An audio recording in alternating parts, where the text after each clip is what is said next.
from just off the New Jersey Turnpike in East Rutherford, we are just about set for football on EA Sports from MetLife Stadium. Today, we're set for a good AFC matchup between the Pittsburgh Steelers and the New York Jets.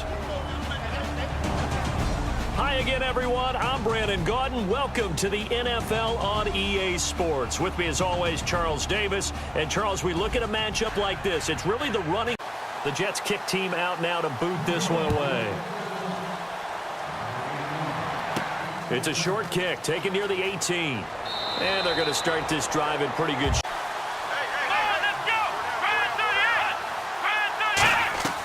They'll come out throwing here to start the drive.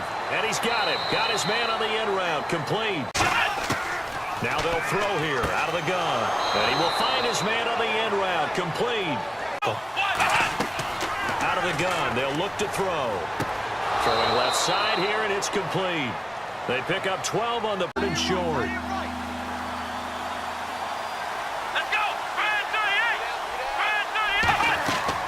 They'll run it now out of the gun. And he will have a first.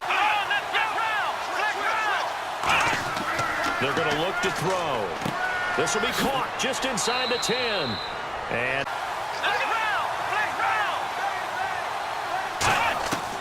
from the shotgun, he'll look to throw. And the Steelers are in for the touchdown.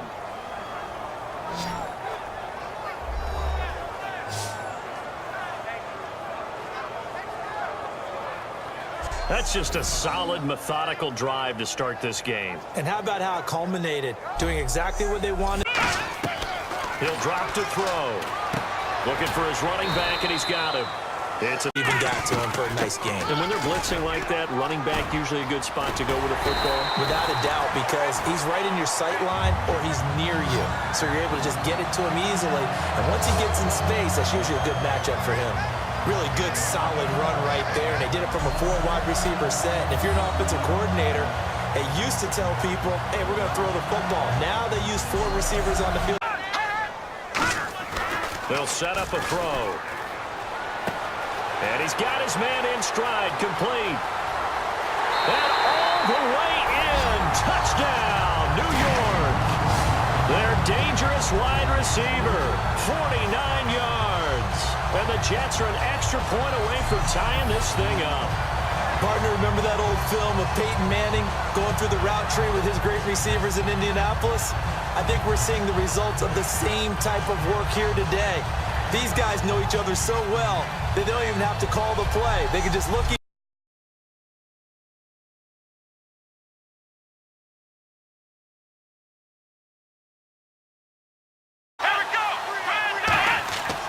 Looking to throw. Finding time. And he's going to drop this off to his fullback. And he's bees in the game. Out of the gun, they'll look to throw. And he comes back with one complete. The 12 yards and that trust. And that's why they're able to find him in this type of a situation. Wide open receiver complete. The football, but you do say, guess what? We can throw it well with a whole lot of confidence. And down inside the 15, shy of the 10. And a nice carry there of 15 yards. I don't want to downplay the run, but that's exactly what I expected out of him coming out of college. When I look back at my draft analysis, one of the highest-rated players on my board, a 3-down back who can do everything. And one of the best parts of... And to give this time to the tailback. And he's able to find some room as they get him down after a good run. He'll look to throw.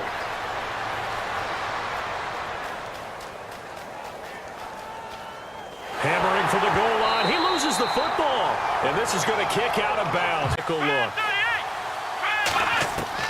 They'll drop to throw. And now they're inside the 10 as he's brought down at the booth. But it's okay in terms of mindset. Because they scored the last time, they're not quite as worried about being down on the scoreboard because now their confidence is a little bit higher. They feel like they've got something going, and they feel like they can attack again and put more points on the board. Are you scoreboard watching if you're the offense, or are you just focused on this drive? We wouldn't be telling wins. The offensive line, lower than the defensive front, they moved them and found some good space for the guy carrying the ball. And he's going to have the first down, yardage to the 35. They'll look to throw here on first down. Surveying the field. He's going to got a man. It's caught. Touchdown, Jets. Their big-bodied receiver, 35 yards. And the Jets have taken the lead. And it was a tight window. He knew he had to rocket that thing in there. He got it done. And when you're able to complete one like that, your confidence has to just go sky high. You just mentioned it. Tight window, zings it in there despite excellent coverage.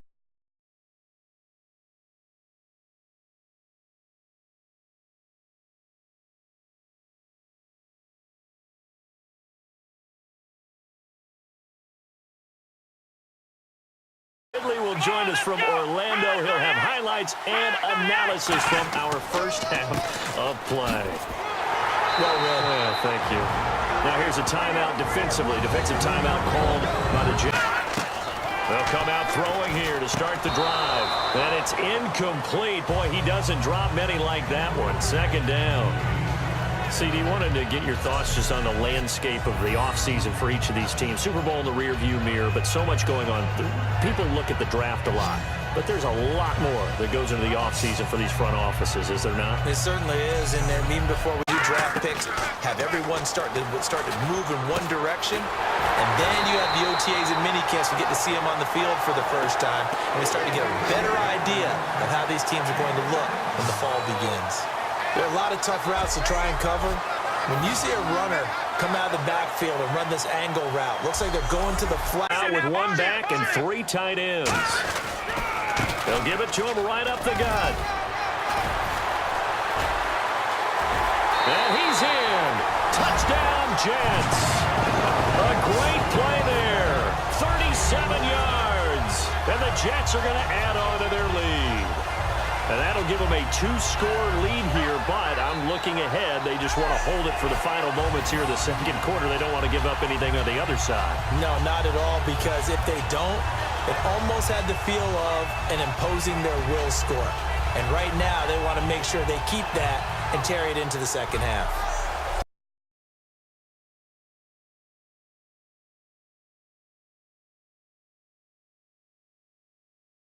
And a nickel set as they try to stop this third down. Now a shotgun snap as they'll look to throw. Finding a safety valve here. That's complete. So to your point, show this swing pass, show this check down. Maybe later on you heave one deep when you catch him close to the spot. He rifles one that's intercepted. A great read, and it's picked off. And the return across midfield and to the 46-yard line. That late in the clock, second quarter, why not just run it a time or two and get it into the locker room?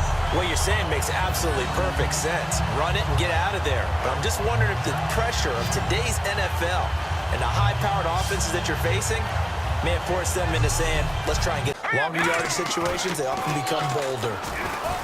He'll look to throw. Throwing right, and that's complete. 23 yards on the play. Quarterbacks love slant routes because the receivers are breaking right into their line of vision, and receivers love them as well because they're getting the ball on the move and able to catch it and try and get upfield and gain additional yardage.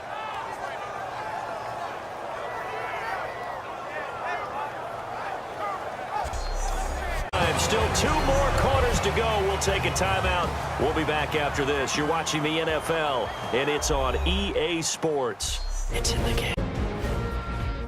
Steelers with possession halfway through one. They'll go to the ground here, and he'll go in from 7 yards out. That puts them up by a touchdown.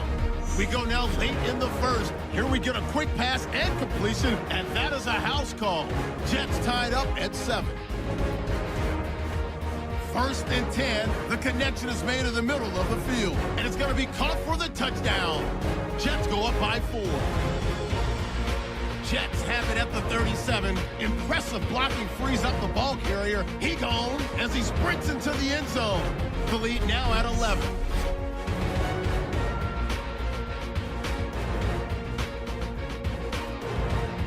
Okay, Larry, thank you. There's a chance to add on to it. And what I'm thinking is that the offensive staff spent the entire halftime just working with them on, here's what we think about you. Well, I'm actually going to take a Dallas Cowboys NFC title run. I think that they came so close this year, probably most talented going into next year. I like that one. Well, in the AFC, I'm going to go. He was allowed to, I think, run free on it and make. And hit behind the line. He lost the football. It's loose. And it's picked up by the Steelers. And they take over. They'll set up shop at the 46-yard line. They may have the edge on the scoreboard, but that hasn't made them passive, has it? I mean, they dialed up a pretty good run blitz there. And Brandon, you know that all blitzes aren't just designed to get to the quarterback in the passer. Sometimes you're just trying to take away every gap, every hole that might be created in the running game. Now they'll throw here out of the gun. He's got time. All kinds of time. That's caught inside the 20. And he gets this one all the way down inside the 15.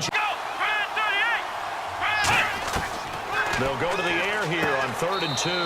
And he's going to take it in for a Steeler touchdown.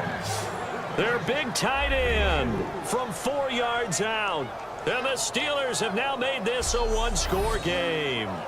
Boy, it's nice to have that big, reliable target you can go to. Each and every time. A lot of people see that position as a fallback. Throw it to them. Being opportunistic, taking the ball away, that can help keep the game tight. Yeah, we'll see if they can be opportunistic here. They'll be looking to force a little more. Yeah, perhaps. I mean, after that incompletion, a little credit to the defense for shutting them down on that play. Maybe you try and run the football a little bit more in this spot. But they have to feel good about how they've been throwing it overall.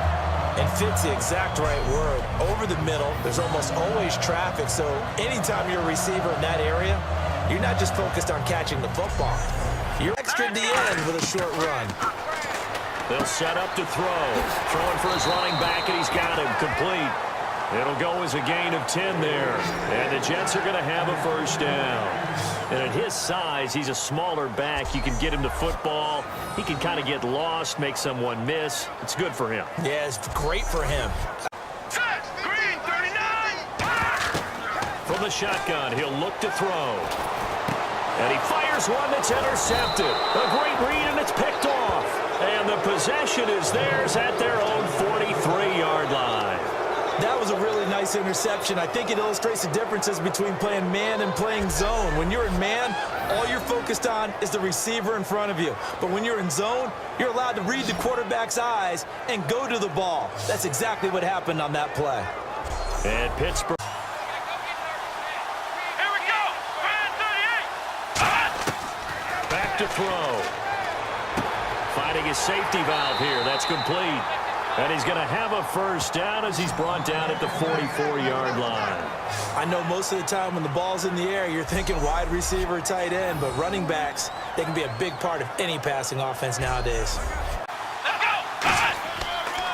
They'll give it to him right up the gut. And he'll work it inside the 30. They'll look to throw. He's got time in the pocket. And he couldn't hang on to it through the contact. Incomplete. Looked like they had an opportunity for a big play across the middle, but he didn't have the concentration of the football. They're going to look to throw. And look at this. They get the turnover they needed. It's intercepted. A great read, and it's picked off. And he brings this one back. It's a pick six for a Steeler touchdown. So a pick six there out of the nickel package. They went with 5 DBs. Almost becoming the base package in the NFL is the nickel. Hard to throw against. That was demonstrated one more time. A pick six going the other way.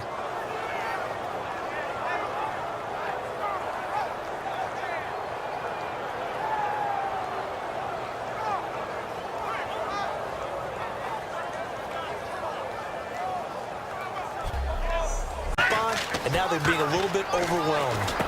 And he's got him. Got his man on the end round. Complete. They give him 14 yards that time and a fresh set of down. Now on first down, he'll drop to throw it. And this is going to be caught. He won the fight for the football. A good pick up there of 20 yards. And a nice pitch and catch to pick up the reception against man coverage. Both of them read how much yardage they needed, figured what they had to do, and were able to beat the man coverage for the completion.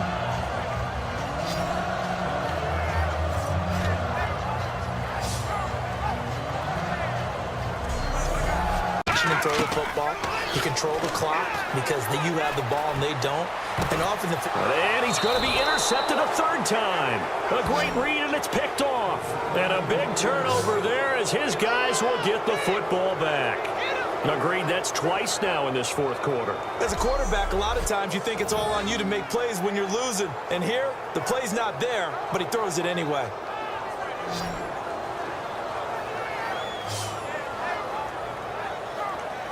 Back out on. Let's go!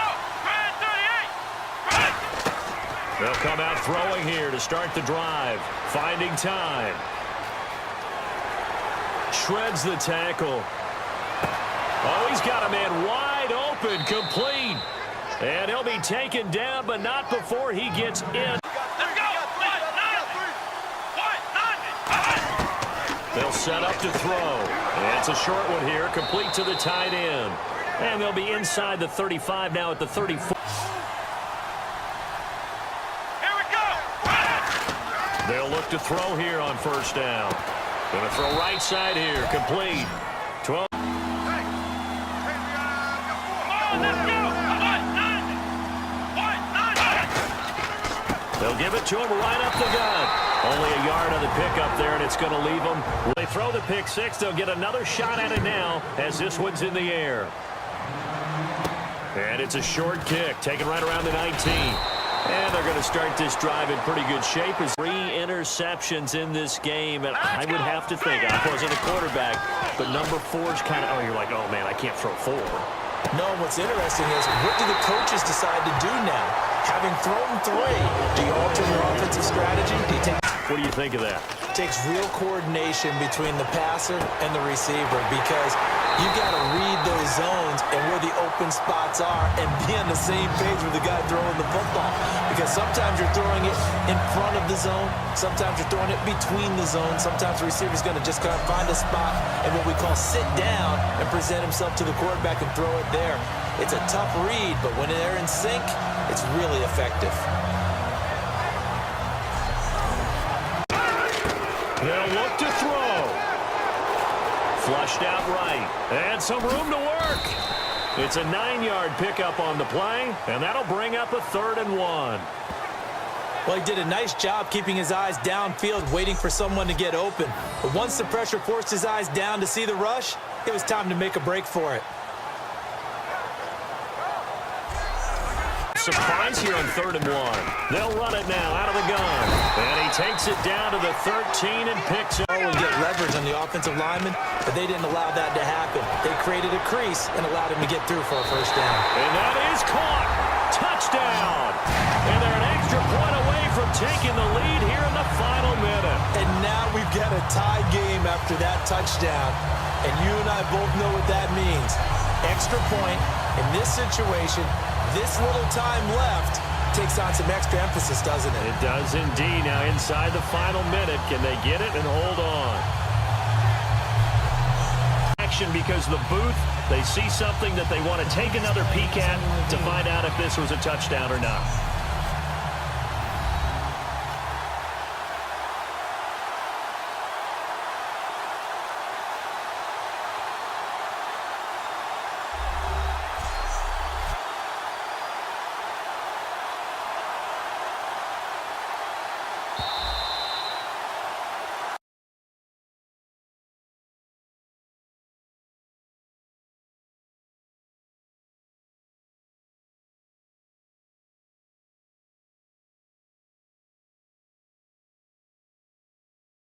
So they're not home yet. Still a critical extra point here to break the tie.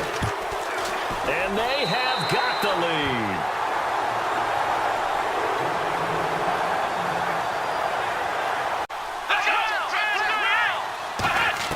Back to throw. Surveying the field. He's going to flip one out here to his running back. And he's brought down. One and final shot. They'll look to throw. He's going to let it. And, oh, a crusher there as it's intercepted. A great read, and it's picked off. And that is going to seal this victory as time runs out. Well, we were on hand for a fun and entertaining game here, coming down really to that last play. Great job defensively to get the pick and seal it. And we know that every play during a game matters. You're never sure which one's going to be one of the key ones. But at the end of the game, when you analyze it, 3, 4, 5 plays are going to be the ones you focus on. And that last play was one of them. The last shot had to take it, and they came up with the interception and sealed their victory.